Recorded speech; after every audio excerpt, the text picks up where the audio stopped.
আমাদের এই সংগঠনের পরিবেশটা সবচেয়ে বেশি সুন্দর। নাটক এখন জনপ্রিয়তার শীর্ষে বলা যায়। বাবু ভাই কিন্তু ক্যারেক্টার আর্টিস্ট, ফজলুর রহমান বাবু। এখানে শৈল্পিকতা চিন্তাও করেন না অনেকে আছেন, যারা অ্যাকচুয়ালি মেধাবী তারাই দিন শেষে টিকে থাকে। কাল 10টা টু রাত 10টা বা রাত 12টা আমাদের নেতারা যাতে প্রত্যেকটা আর্টিস্টদেরকে ওই সহযোগিতাটা করে। আমি আমার কাজ নিয়ে ব্যস্ত আছি, আমার সিঙ্গেল এবং সিরিয়াল চলছে বেশ আলহামদুলিল্লাহ। শেখার অফকোর্স এখানে অনেক কিছু আছে, যে আমরা অন্যান্য সমস্ত সংগঠনের চেয়ে আমাদের এই সংগঠনের পরিবেশটা সবচেয়ে বেশি সুন্দর এবং সুষ্ঠু।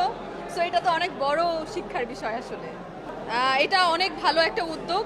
সবাই যাতে খুব সুন্দরভাবে দারুণভাবে কাজ করতে পারে এবং সবাই যাতে সেটা কি বলে ওটাকে, ক্যারেক্টার আর্টিস্ট বলেন, লিড আর্টিস্ট বলেন, মানে জুনিয়র সিনিয়র বলতে সবাই যেন সুন্দরভাবে কাজ করতে পারে এবং সবাই যেন ভালো থাকে। হ্যাঁ, আমাদের নেতারা যাতে প্রত্যেকটা আর্টিস্টদেরকে ওই সহযোগিতাটা করে। এটা তো হয় আসলে। আমরা সকাল 8টা 9টার সময় সেটে যাই, কখনো কখনো 2টা 3টা 4টা বাজেও আমাদের শুটিং প্যাক আপ হয়। তো একটা আর্টিস্টের জন্য এটা কিন্তু অনেক বড় হেডট্রিক, যে আমরা বাসায় গিয়ে আবার কত কাজ থাকে, ঘুমানোর সময় থাকে না, এবং পরবর্তী দিনে যে শুটিংটা থাকে সেটার জন্য আমাদের প্রিপারেশন নিতে হয়। সো শুটিংয়ের মধ্যে যদি টাইমটা এভাবে মেনটেন করা হয়, যে সকাল 10টা টু রাত 10টা বা রাত 12টা, সো তাহলে কিন্তু আর সমস্যা হয় না।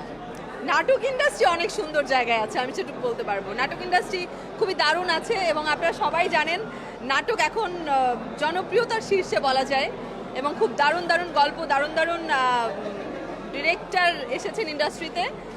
তারা অনেক চেষ্টাও করছেন, সুন্দর সুন্দর কাজ হচ্ছে। সবাই তো আসলে একরকম হবে না, সবাই তো এখানে কেউ কেউ আসেন শুধু কাজের জন্য আসেন, এখানে শৈল্পিকতা চিন্তাও করেন না অনেকে আছেন। তো তারা আসলে তাদের ওই কাজ অনুযায়ী একটা সময় গিয়ে ঝরে পড়ে যায় ঠিকই। দিন শেষে শুধুমাত্র টিকে থাকে যারা চেষ্টা করে, যারা মেধা দিয়ে কাজ করে এবং যারা অ্যাকচুয়ালি মেধাবী, তারাই দিন শেষে টিকে থাকে। কিন্তু আসলে সব কথার এক কথা কি, এখন মানে সব ধরনের কাজই তো হয়। ক্যারেক্টার আর্টিস্টদেরকেও প্রয়োজন হয়, অনেক অনেক কাজ হয়, কিন্তু যে ক্যারেক্টার আর্টিস্টের উপরে গল্প ডিপেন্ড করে। এবং ধরেন বাবু ভাই কিন্তু ক্যারেক্টার আর্টিস্ট, ফজলুর রহমান বাবু। তো বাবু ভাই কিন্তু অনেক অনেক গল্পের লিড করছে। তো এটা এক একজনের উপরে ডিপেন্ড, মানে গল্পের উপর ডিপেন্ড করে আসলে কাজগুলো হয়। তো এক একজনের আক্ষেপ এক এক রকম হতে পারে।